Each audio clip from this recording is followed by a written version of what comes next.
ආයුවට අයිබෝයෝ කියලා පාතන කළා ශ්‍රී ලංකේටත් ලෝකවාසීන්ටත්. අපි අද ආවේ මේ බයෝචා නැත්නම් බාබකියු කියුබ්ස් හදන්න අඟුරු හදාගන්න ක්‍රමවේදය කියලා දෙන්නේ. මේ අඟුරු හදාගන්න ක්‍රමවේදය ඉතාමත් සාර්ථකයි.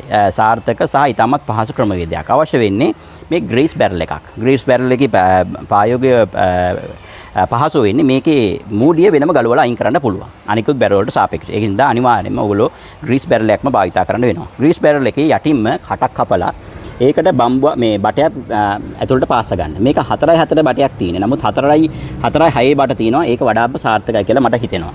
ඒ බටේ මෙහෙම ඇවිල්ලා ඇතුලෙන් ඇවිල්ලා එළියට එන්න හදා ගන්න ඕනේ. ඒ කියන්නේ L shape එකට බටයක් හදාගන්න. ඒ කියන්නේ L shape එකට මහ ගන්න වෙල් කරලා හදා ගන්න පුළුවන්. ඊට පස්සේ අවශ්‍ය වෙන්නේ ඒ අදාළ L shape එකට අදාළ මේක ඇතුළට දාලා මෙහෙම දාලා වහලා මේක හරියට සීල් කරගන්න. මේකේ උඩත් ඕලන්න පුළුවන් ගොමට මැටි ටිකක් දාලා වහගන්න. ඒ වගේම මේකේ අර තියෙන සීල් එක දාගෙන සීල් කරගන්න. සීල් කරගන්නකොට මේක ඇතුලේ සීල් එකෙන් එළියට එන්නේ නැති වෙන්න සීලර් එකක් භාවිතා කරන්නත් පුළුවන්. හයි ටෙම්පරේචර් සීල් එකක් භාවිතා කරන්න පුළුවන්.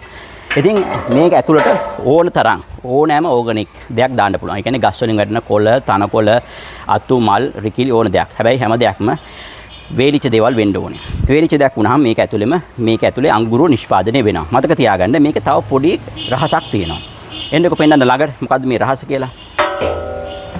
මේ L shape එකට අමතරව මෙන්න මෙහෙම පාස්සලා තියෙන පොඩි බටයක්. මේ බටේ L shape මෙහෙම හැදෙන්න ඕනේ නැහැ. මේ බටේ මෙතනින් කපා ගත්තාම කමක් නැහැ. මේක වෙන්නේ මේක ඇතුළේ තියෙන වායුව. මේක ඇතුළේ තියෙනෝනේ රත් වෙනකොට ඇතුළේ වායුව පිට වෙනවනේ.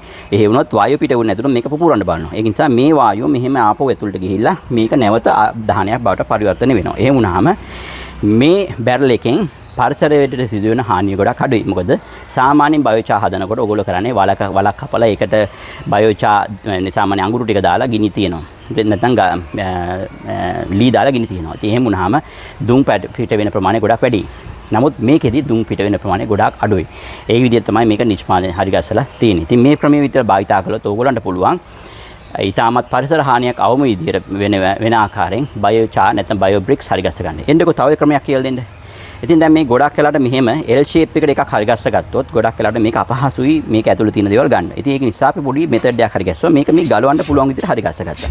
ඕගොල්ලන්ට ඉතින් නිර්මාණශීලී වුණොත් මේ ක්‍රමය වෙන විදිහට හදා ගන්න පුළුවන්. මෙහෙම කරලා උඩින් තිබ්බහම යටින් එන ගින්දර ටික ඔක්කොම මේක ඇතුලෙන් ඇවිල්ලා එළියට එනවා. ඉතින් ඒක නිසා යටට තියෙන ඒවට පොඩ්ඩක් ලීක් වෙනවා කියලා හිතනවා නම් මල ටිකක් තියලා දාන්න විතරයි ඕනේ. ඉතින් අවශ්‍ය කරන්නේ ඉතාමත් ස්වල්ප ප්‍රමාණයක්, ස්වල්ප දේවල් ටිකක්. ඉතින් මේක භාවිතා කරලා අපේ එනර්ජි අවශ්‍යතාවය සපුරා ගන්න මතක් කරන්න. මොකද ළඟම ලෝක යුද්ධයක පෙර නිමිති පහළ වෙලා තියෙන නිසා අනිවාර්යයෙන්ම අපේ දේශීය ආදායම, අපේ දේශීය සම්පත් මුදල් නැත්නම් ඩොලර් වලින් ගෑස් පිටරට වලින් ගේන්න ඕනේ. අපිටම ආවෙනික වූ ඉන්ධනයක් අපිම හදාගත්තොත් ආදී සිංහලය භාවිතා කළා වගේ ඕගොල්ලන්ට පුළුවන් මේ ක්‍රමයේ භාවිතා කරලා එනර්ජි නීඩ් එක හරි ගස්ස ගන්න. මතක තියාගන්න මේ ක්‍රමවේදය එනර්ජි නීඩ් එකක් විදිහට භාවිතා කරනවට අමතරව මේක කෘෂිකර්මය සඳහා භාවිතා කරන්න පුළුවන්. මොකද මේ බයෝචා කියන්නේ ඉතාමත් පුළුල් සබ්ජෙක්ට් එකක්, පුළුල් සංකල්පයක්. මේක ආදී සිංහලයේ ඉතාමත් බහුල ලෙස භාවිතා කළා. මොකද මේ අඟුරු වල තියෙනවා ගොඩාක් බෙනිෆිට්ස් ටිකක්. ඊට අමතරව මේ අඟුරු නිෂ්පාදනයේදී ඔයගොල්ලන්ට දකින්න පුළුවන් වෙයි මේ බුඩ් විනික කියන එක එනවා. මේ දුමත් එක්කම පොඩි වතුර ගතියක් එනවා. ඒ වතුර ගතිය වල තියෙන වතුර වල ගොඩක් වෙලාට ඒ වතුර වල තියෙන කිමිකල් රියැක්ෂන් එකට සත්තුන් කැමති නැහැ. ඒ කාලේ මිනිස්සු කලේ මේ බයෝ විනික ටික හරි ගස්සලා ඒක මුළු ගොයන් ආශ්‍රිත නිෂ්පාදන නැත්නම් කුෂිකම ආශ්‍රිත නිෂ්පාදන වලද මේ ගස් වල ගානවා. ගාපුවාම මේකේ තියෙනවා ඊටමත් දුම් ගඳක්. මේ බයෝ වුඩ් විනිගර් වල ඊටමත් සාමාන්‍යයෙන් ගොඩාක් හම් වෙනවා. සාමාන්‍යයෙන් දුම් ගතිය වැඩි ද්‍රාවණයක් වෙනවා ඒක. ඒ වුණාම ගොඩක් වෙලාට සත්තු කැමති නැහැ. මේ ආශ්‍රිත ප්‍රදේශ ගිනි ගන්නවා කියලා හිතලා මේකෙන් ගොඩක් වෙලාට මේ ප්‍රදේශෙන් බැහැර වෙනවා. ඉතින් ඒක නිසා ඔවුන් කෘෂි ආදී පුද්ගල කෘෂිකර්ම සම්බන්ධවත් භාවිතා කළා මේ ක්‍රමවේදය. මම ඒ සම්බන්ධව වෙනම වීඩියෝ එකක් කරන්නම්. මේක නිෂ්කාශනය කරගන්න ක්‍රමවේදයත් මම ඔයගොල්ලන්ට කියලා දෙන්නම්. එහෙනම් ඊළඟ වීඩියෝ එකෙන් හම්බ වෙනතුරු අයි වඩා අයි බොහෝ ඒවා කිව්වා.